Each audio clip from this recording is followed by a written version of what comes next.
Chapter 5. Thinking and speaking clearly. Engaging a culture that wants to hurt us. Comfortable as the leader of the scouting organization Boy Rangers, the refreshing, wholesome Jefferson Smith received a call out of the blue asking him to fill the seat of a recently deceased senator. Suddenly thrust into the national spotlight, Smith tried to make the most of his position by proposing legislation to establish a national camp for boys. Unfortunately, the land selected for the camp was the very same plot that a group of corrupt politicians, including the other senator from his state, Senator Payne, had designated for the Willett Creek Dam project, from which these senators stood to gain financially. Smith had unknowingly picked a fight with Washington's most powerful people. That's the no good deed goes unpunished storyline of Frank Capra's classic film, Mr. Smith Goes to Washington. More than 70 years after the film was released, the ongoing problem of political corruption makes the storyline sound like something from today's headlines. Especially realistic is the way the entrenched political boss in the movie, Jim Taylor, took advantage of Smith's naivety to attack him with false accusations and negative media coverage. But in the Mr. Smith story, Smith fought back. Taking the Senate floor to clear his name, Smith exercised his privilege as a senator to hold a filibuster, refusing to yield the floor until his innocence could be proved. Desperate to get Smith out of public view before the truth came to light, the secretly corrupt Senator Payne brought baskets of telegrams onto the Senate floor calling for Smith to step down. Payne said, "There it is. There's the gentleman's answer. Telegrams, 5,000 of them, demanding that he yield the floor. I invite the Senate to read them. I invite my colleague to read them. The people's answer to Mr. Jefferson Smith." Smith says back, seizing handfuls of telegrams at random and sagging in despair, "I guess this is just another lost cause, Mr. Payne. All you people don't know about lost causes. Mr. Payne does. He said once they were the only causes worth fighting for, and he fought for them once, for the only reason that any man ever fights for them, because of just one plain, simple rule: love thy neighbor. And in this world today, full of hatred, a man who knows that one rule has a great trust. You knew that rule, Mr. Payne, and I loved you for it, just as my father did. And you know that you fight for the lost causes harder than for any others. Yes, you'd even die for them, like a man we both know, Mr. Payne. You think I'm licked. Y'all think I'm licked. Well, I'm not licked, and I'm going to stay right here and fight for this lost cause, even if this room gets filled with lies like these, and the Taylors and all their armies come marching into this place. Somebody'll listen to me, some." With that, Smith fainted. The senators fell silent. Payne rose, his face blank, and headed for the cloakroom. As other members tried to revive Smith, a shot rang out. In the cloakroom, Payne struggled with several men trying to wrest a revolver out of his hand to keep him from committing suicide. Tearing himself loose, Payne rushed into the chamber. Payne says, crying out as the senators and spectators stared in shocked silence, "Expel me, not him, me! Willett Dam is a fraud. It's a crime against the people who sent me here, and I committed it. Every word that boy said is the truth. I'm not fit for office. I'm not fit for any place of honor or trust in this land. Expel me." In the end, justice was done, and Smith and the Boy Rangers continued happily ever after. Today's views, though, find Capra's storyline unrealistic. The idea that the truth would come to light and the wrongdoers would confess and slink remorsefully away makes for good theater, but that's not typical of real life. This is a world in which men and women spend a lifetime building a good reputation only to have it shattered in minutes by careless media personalities. A world in which powerful fat cats cast mindless votes that saddle future generations with unbearable debt. In which government cronyism profits the greedy at the expense of tens of millions who struggle from paycheck to paycheck. Good people suffer, evildoers prosper. And it isn't just in politics. Many who have spoken up for their Christian convictions have suffered shame or even forfeited their livelihoods. In 2015, for their Christian convictions, have suffered, in 2015, the city of Atlanta's esteemed fire chief, Kelvin Cochran, an African American who fought his way out of poverty and established a remarkable career, was fired for expressing his biblical views on sexual morality and traditional marriage in a guide he had written for a private Bible study. Chief Cochran wasn't the first, and he won't be the last. No wonder so many people are drawn to the parts of the Christian message that promise an escape from it all. And yet, rather than hide away from culture, we're called to advance. That we live in evil times is no excuse for doing otherwise. Ephesians 5 says, "Look carefully then how you walk, not as unwise, but as wise, making the best use of the time, because the days are evil." Evil days are a given. The only variable is whether we'll make the most of them. Engaging in a culture that could hurt us requires strong convictions and an unshakable trust in God. It's a call to speak the truth with thoughtful, well-formed arguments presented persuasively through loving dialogue. This chapter is a how-to manual for 4 aspects of engagement: think, argue, persuade, dialogue. Let's begin with clear thinking. Section 2, Why We Should Think and Think Well. This book is based on 2 previous books, the first of which, Understanding the Faith, outlines a Christian worldview and answers its most prominent criticisms. The second book, Understanding the Times, compares Christianity with other worldviews and shows the Christian worldview's robustness against its most vocal opponents. Both previous books and this one argue that the Christian worldview is the most accurate reflection of the truth. Having revealed himself in nature and in Scripture, God enables us to obtain eternal salvation and also to be ambassadors of his redemption. Revelation enlivens truth in our minds and hearts, showing us how to really live. Truth is to be understood in 2 ways. With our minds, Romans 12:2, and with our hearts, Hebrews 4:12. We believe that truth can be tested. The authors of Making Sense of Your World suggest 4 tests. These should sound familiar. The test of reason. Is it reasonable? Can it be logically stated and defended? The test of the outer world. Is there some external corroborating evidence to support it? Third test, the test of the inner world. Does it adequately address the everyday relationships, crises, victories, blessings, and disappointments we experience in our world? And the test of the real world. Are its consequences good or bad when applied in any given cultural context? These 4 tests assume we can think clearly not only about the world around us, but also about spiritual truth. Clear thinking is based on logic, an idea derived from the Greek word logos, which is often translated word, but more accurately means to express thoughts based on universal principles of reasoning or thinking. The study of logic has deep roots going back thousands of years. One early source for the logos is Plato's dialogue, Euthyphro, in which he demonstrated that the essence of things, in this case piety and justice, can be known because universal, unchanging forms actually exist in the spiritual realm. Plato's student Aristotle rejected his teacher's idea of abstract universal forms, but still believed that logic was a valid universal tool by which humans could reason consistently. Sometime later, the Jewish philosopher Philo, seeking to harmonize Greek philosophy with Jewish thought, personalized the idea of the Logos, referring to it as the eldest or firstborn Son of God, and even the man of God or heavenly man. His personalization of logic turned out to be truer than he knew. The Apostle John described Jesus as the Word or Logos of God in John 1.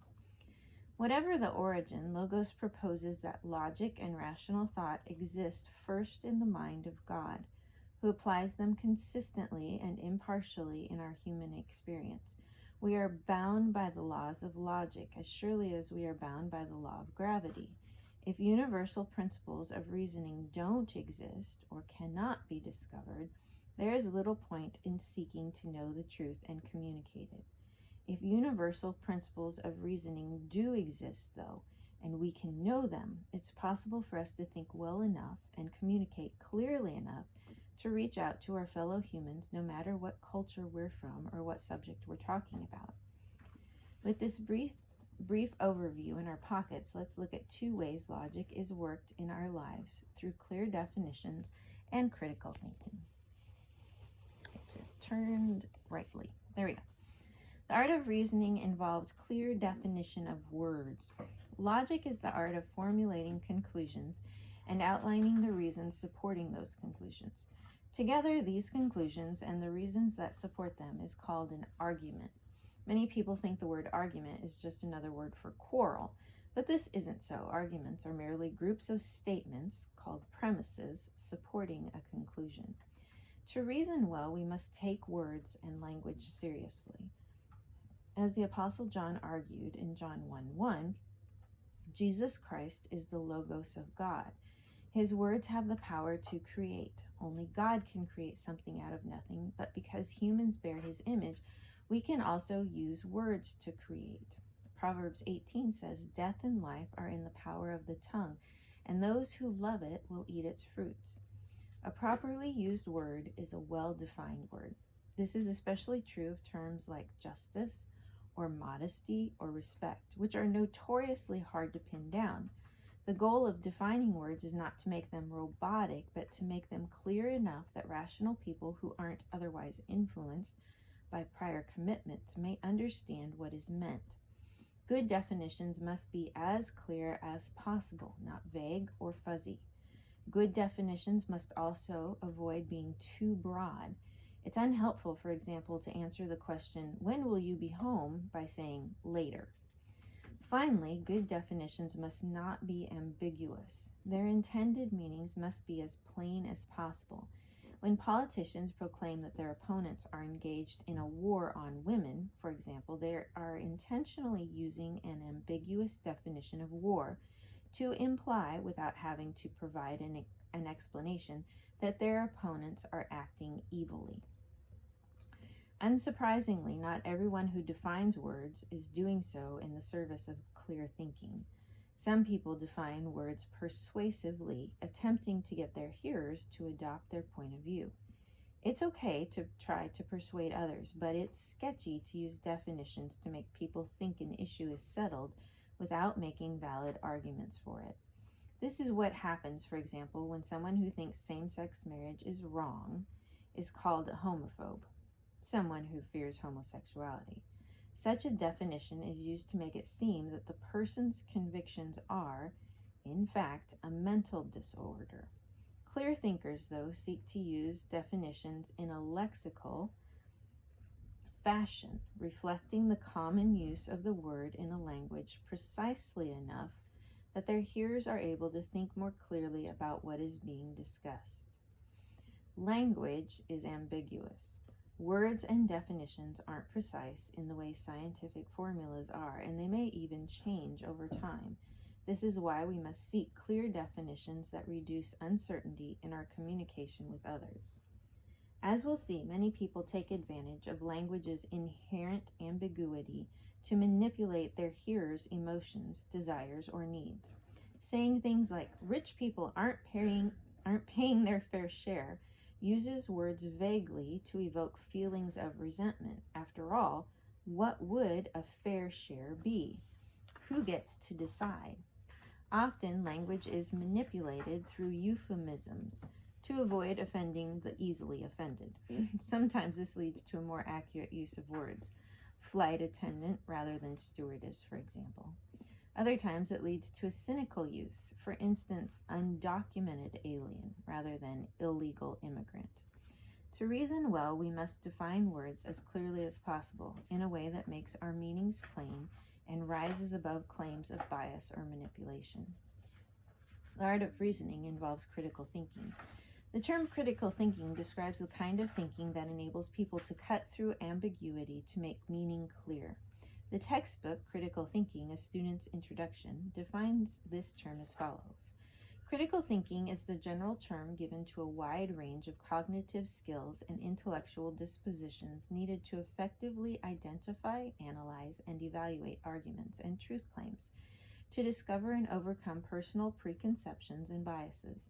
to formulate and present convincing reasons in support of conclusions, and to make reasonable, intelligent decisions about what to believe and what to do.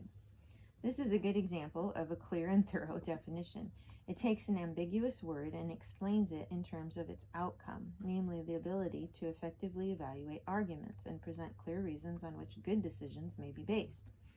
Richard Paul and Linda Elder from the Center for Critical Thinking say that critical thinking is important as a method for countering 4 false beliefs that often muddle the reasoning process. False belief number 1, it's true if I believe it. False belief number 2, it's true if we believe it. False belief number 3, it's true if I want to believe it. And false belief number 4, it's true if it serves my vested interest to believe it. Embracing any one of these 4 false beliefs makes truthful communication almost impossible. They cut against understanding, empathy, honesty, clarity, and true persuasion.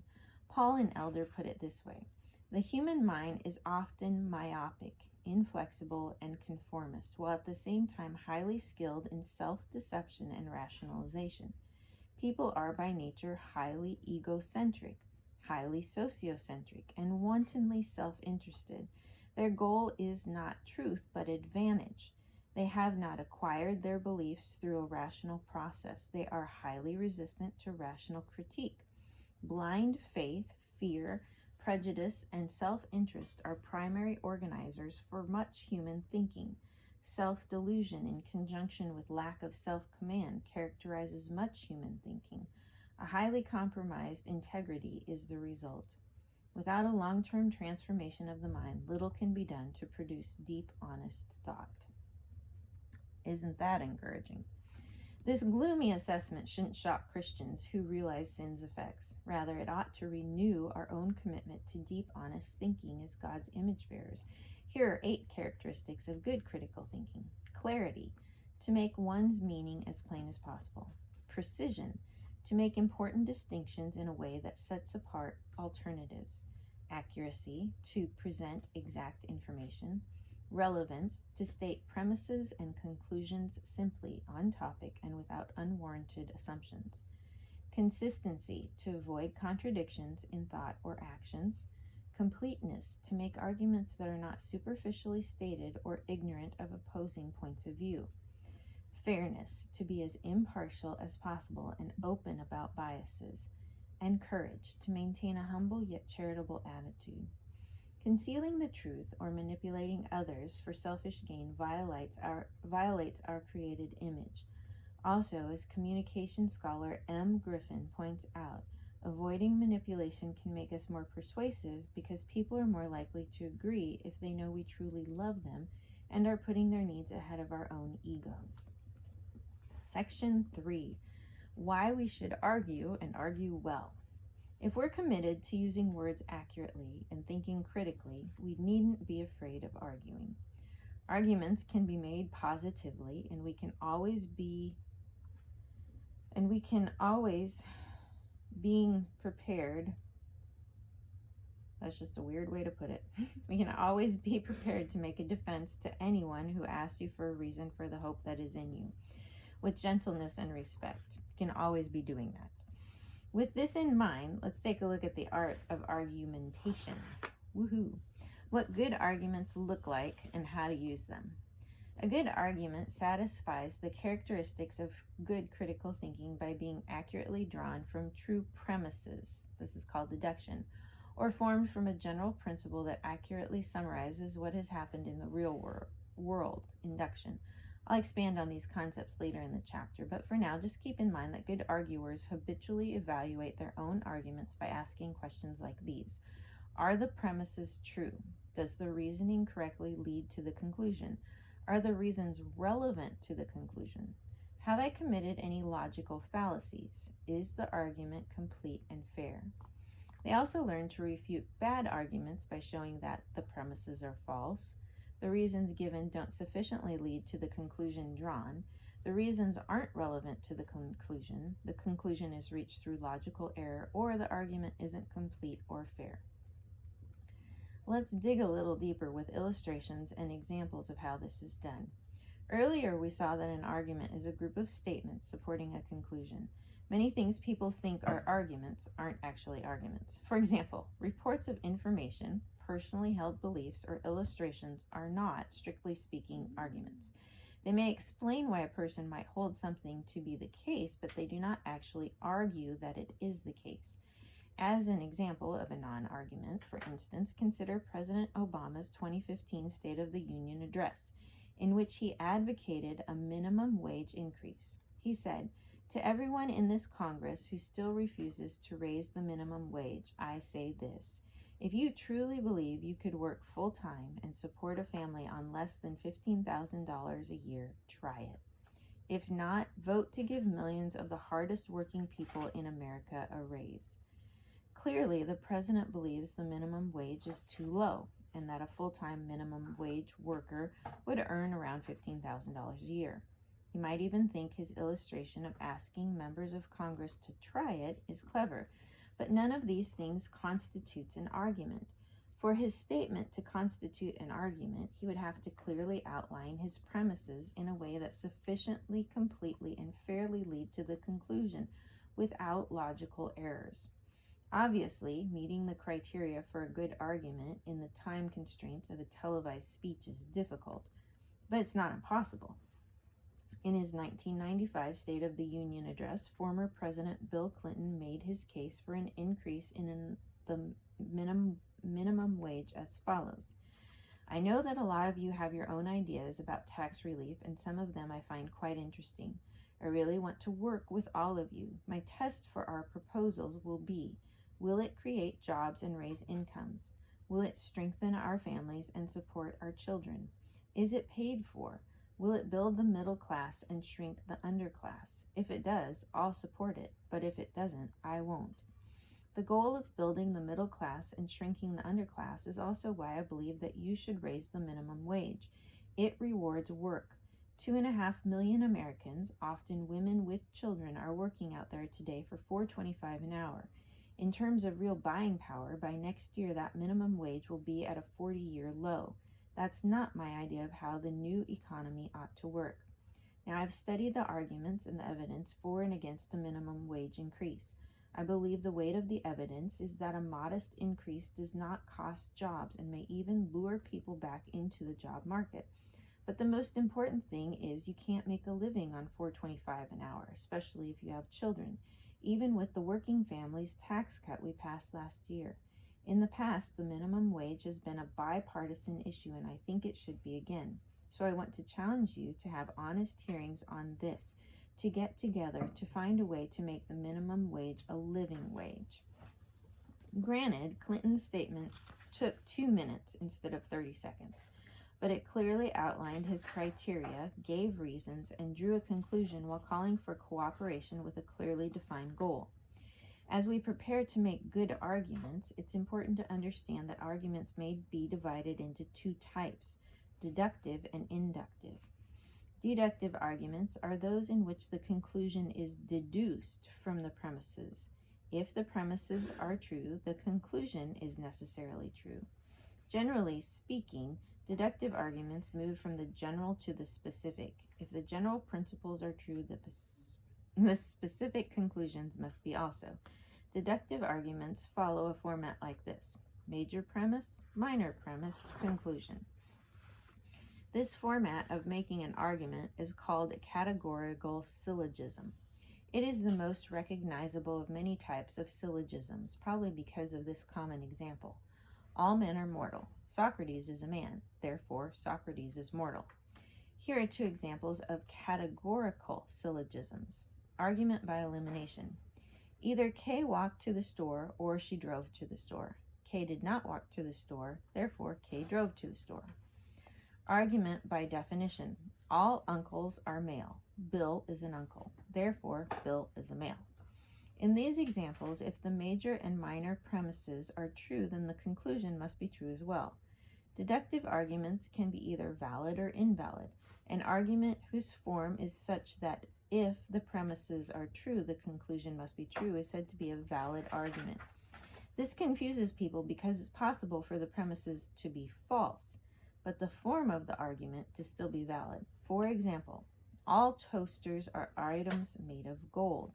All items made of gold are time travel devices. Therefore, all toasters are time travel devices. Obviously, these premises aren't true, and yet the argument is properly formed. If the premises were true, however, the conclusion could not be false. A sound argument is a valid argument in which the premises are true and lead to a true conclusion. Because the premises are true, the conclusion cannot be false. An inductive argument induces the conclusion from the premises. Whereas deductive arguments take a general principle and draw a specific conclusion, inductive arguments take specific instances and form a general principle. For instance, most of the people I have met from Tennessee have been friendly. Therefore, it's likely that most Tennesseans are friendly. Or an inductive argument may take a predictive form in which guesses are made regarding future events based on information from past events. Most winters in Minnesota have been cold. Therefore, next winter in Minnesota will probably be cold.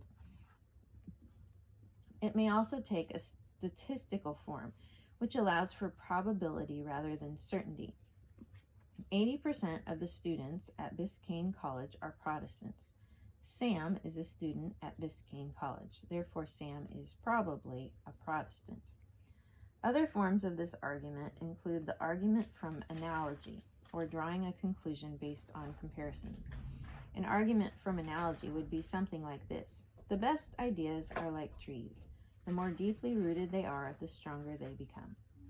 Inductive arguments can be either strong or weak. A strong inductive argument is one where the conclusion probably follows from the premises. The more likely the conclusion, the greater the argument's strength. If the premises are true and the conclusion follows with strength, it's called a cogent argument. What bad arguments look like and how to avoid using them. Ernest Hemingway was once asked what it takes to be a great writer. He replied, "In order to be a great writer, a person must have a built-in shock-proof crap detector."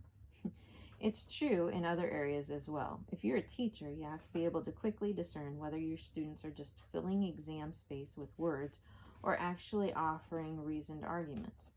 If you're a news editor, you must be able to know whether your reporter's work is hitting the real issues. It's also true in general life.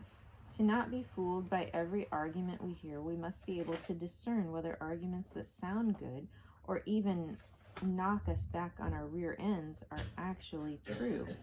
Carl Sagan, though an atheist who found religion insulting, hit the nail on the head when he said that if we don't practice tough habits of thinking, we cannot hope to solve the truly serious problems that face us, and we risk becoming a nation of suckers, a world of suckers up for grabs by the next charlatan who saunters along.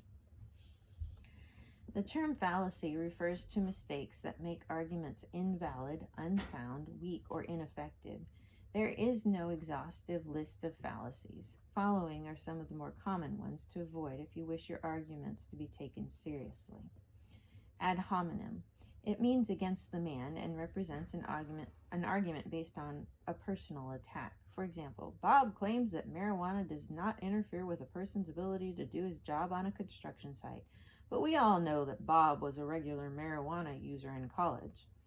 Unless the arguer proves that Bob's facts are wrong or that his arguments are based on impaired reasoning, accusations of his past marijuana use aren't relevant to the argument and would be ad hominem fallacies. Attacking the motive. Similar to the personal attack, it's a fallacy to say that a person's vested interests are what make his or her argument wrong. For example, Ted has argued that there is an almost total lack of transitional forms in support of biological evolution, but of course Ted believes that because he is a creationist. Whether Ted is a creationist may help us predict the arguments he seeks to make, but it lacks relevance as to whether the claims he makes are true. Tu quoque. Tu quoque is also called the look who's talking fallacy. In this fallacy, an argument is rejected because the person doesn't practice what he or she preaches. Admittedly, it's hard to take exercise advice from an out-of-shape person, but just because the person doesn't personally heed the advice doesn't necessarily mean his or her advice is wrong. Scare tactics. In the scare tactic fallacy, a person is threatened physically or otherwise if he or she doesn't accept the arguer's conclusion. For example, you ought to take my advice. After all, I have been a big financial supporter of your ministry. Scare tactics are used all the time on the international stage. In the ongoing conflict between Russia and the Ukraine, Russia warned in 2015 that Ukrainians taking up arms to defend themselves would worsen the crisis between them. This is a scare tactic because the crisis would be worse only if Russia responded with force. The argument was like a bully saying, if you defend yourself, you're going to force me to start fighting you. Appeal to pity. An appeal to pity fallacy tries to evoke feelings of pity rather than making actual arguments. For example, a woman in Great Britain who weighed 350 pounds said she was obese because healthy food is too expensive and she can only afford to buy junk food. She claimed she needed more taxpayer money to lose weight and suggested that she should be reimbursed for every pound she loses. Bandwagon. The bandwagon fallacy asserts that a person should accept a claim because it's popular, not because it's based on sound reasoning or evidence. For example, a group of 3,000 scientists has said that climate change is caused by humans, so you should believe it too. Of course, such a group might have good reasons for believing something, but to focus on the number who believe it rather than the reasons is to commit a logical fallacy. Straw man. In the straw man fallacy, an arguer distorts an opponent's argument to make it easier to attack. For example, Representative Clyde opposes the bill to limit carbon emissions. Therefore, she must think climate change really poses no serious threat to the environment. And red herring. The term red herring supposedly originated from hunters using a strong-smelling fish to distract hounds from chasing an animal the hunters didn't want chased. In a red herring argument, an arguer tries to sidetrack the discussion by raising an irrelevant issue and then claiming that the original matter has been settled by the diversion. In a humorous moment in Transformers, the character Sam Witwicky uses a red herring argument combined with an appeal to pity and probably several other fallacies as well, when arguing that his teacher should give him a higher grade on his oral report. Look, can you do me a favor? Can you look out the window for a second? See my father? He's the guy in the green car. Let me tell you about a dream, a boy's dream, and a man's promise to that boy. He looked him in the eye and said, son, I'm going to buy you a car, but I want you to bring me $2,000 and 3 A's. Okay, I got the 2,000 and 2 A's. Okay, here's the dream. Your B minus? Dream gone, kaput. Sir, just ask yourself, what would Jesus do? In 2015, philosopher Justin McBrayer published an op-ed piece in the New York Times calling for better moral training of American public school students. Thousands of people commented on the article, and millions forwarded it through social media. One critic of McBrayer made an argument that perfectly illustrates the red herring fallacy. In response to McBrayer's claim that new national standards wrongly teach students that morality is a matter of opinion, not fact, Professor Adam Latz responded in a post saying, most teachers in training are not activists. They are not classroom scientists. Rather, they are job seekers who hope mostly to avoid controversy and prove their classroom competence. McBrayer wasn't arguing that teachers are conspiring to undermine morality, but that new national standards, by confusing students about the difference between facts and opinions, did students a disservice. Latz's response missed McBrayer's point about moral facts, made an unrelated argument about whether teachers are conspiring to harm students' values, and claimed the unrelated argument proves that new national standards do not, in fact, teach students that there are no moral facts. It's classic red herring. Equivocation. Equivocation is a logical fallacy in which a key word in the argument is used in two different senses, and the success of the argument depends on this shift in meaning. After arguing that computers in the future will be intellectually superior to people, the late atheist writer Victor J. Stenger wrote, "If the computer is just a machine, so is the human brain." Exactly what constitutes a machine is the entire issue in question. Demonstrating that computers are machines with brain-like characteristics in no way demonstrates that brains are machine-like computers. Begging the question.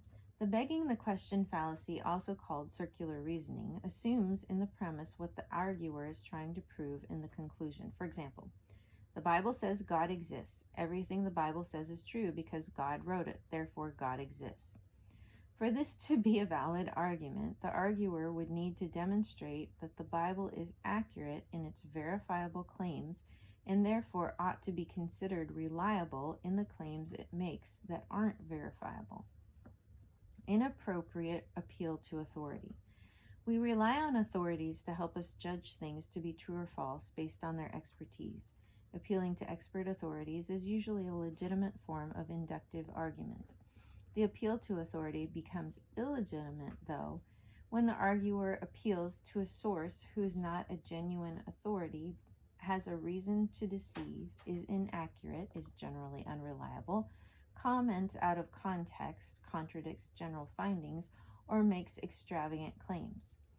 For example, when people quote noted astronomer Carl Sagan's statement that the cosmos is all that is, or ever was, or ever will be, they are inappropriately appealing to authority because such a claim isn't something anyone, even an astronomer, could actually know to be true based on available evidence.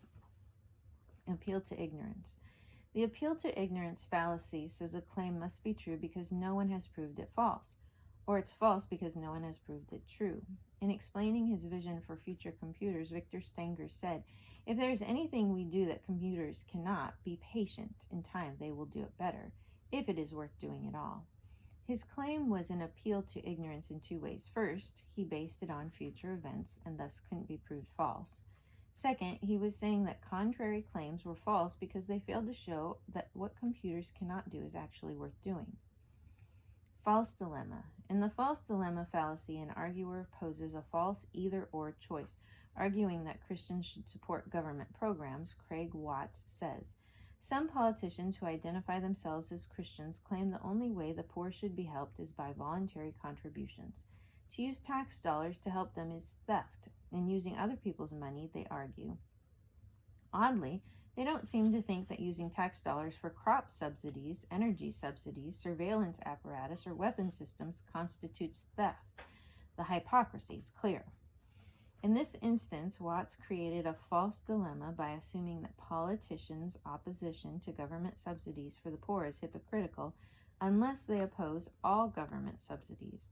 But that the government should spend the money on the poor instead of other things is exactly what he was obligated to prove if he wished to make a cogent argument. Loaded question. In the loaded question fallacy, the arguer asks a question that contains an unwarranted presupposition. For example, the question, "Have you stopped beating your wife yet?" forces a yes or no response, in which a yes answer presupposes that the man has beaten his wife in the past, and a no answer presupposes that he still does so. It isn't fair. False cause. In a false cause fallacy, an arguer claims without sufficient evidence that one thing is the cause of another. There are three versions of this fallacy. The post hoc version assumes that one event is the cause of another event because it precedes it. For example, a friend of mine said the doctrine of the rapture must be true because that's why I came to Christ. The correlation problem occurs when two events are correlated and one is therefore assumed to be the cause of the other. For example, the old joke about the husband who says to his wife, "Whenever anything bad has happened to me, you've been there for me. I'm beginning to think you're bad luck." The third version is oversimplified cause, which asserts that a complex happening has only one cause. For example, the statement, "Rome fell because of the rise of Christianity," is suspect because something as complicated as the fall of a civilization likely has many causes. Hasty generalization. The hasty generalization fallacy occurs when the arguer says that because part of a thing has a certain quality, all of that thing has the quality. In his argument against conservatism, for example, the author Sam Tannenhouse wrote, "What conservatives have yet to do is confront the large but inescapable truth that movement conservatism is exhausted and quite possibly dead." The very next election showed that his inductive argument was based on too small of a sample. conservatives won most of the key electoral contests. Slippery slope. The slippery slope fallacy happens when an arguer contends without sufficient evidence that if a certain action is taken, it will lead to more extreme consequences and eventually to disaster. For example, if the government bans assault weapons, then they will ban shotguns and even handguns, and will live in a police state with no protection for our families. Weak analogy. A weak analogy fallacy is when an arguer compares things that aren't really comparable in relevant respects, such as making people without children pay school taxes is like making people who don't smoke pay taxes on cigarettes. It's a weak analogy because cigarettes are a product not everyone uses, but education benefits everyone in the community by helping prepare children to be good, productive citizens. Division and composition. In the fallacy of division, the claim is made that because a whole has a certain characteristic, each part of the whole has that characteristic. For example, our football team is the best team, therefore each of our players must be the best player in his position. In the fallacy of composition, the claim is made that because each part of the something has a certain characteristic, the whole thing must have that characteristic. For example, our political party's candidates are the best in this election, therefore our party is the best. Just because someone arrives at a conclusion based on a logical fallacy doesn't mean the conclusion is false. However, it just means that the conclusion isn't merited based on the arguments given. New arguments must be made that don't take shortcuts. True principles don't need tricky techniques to show themselves to be true. And we're going to stop there.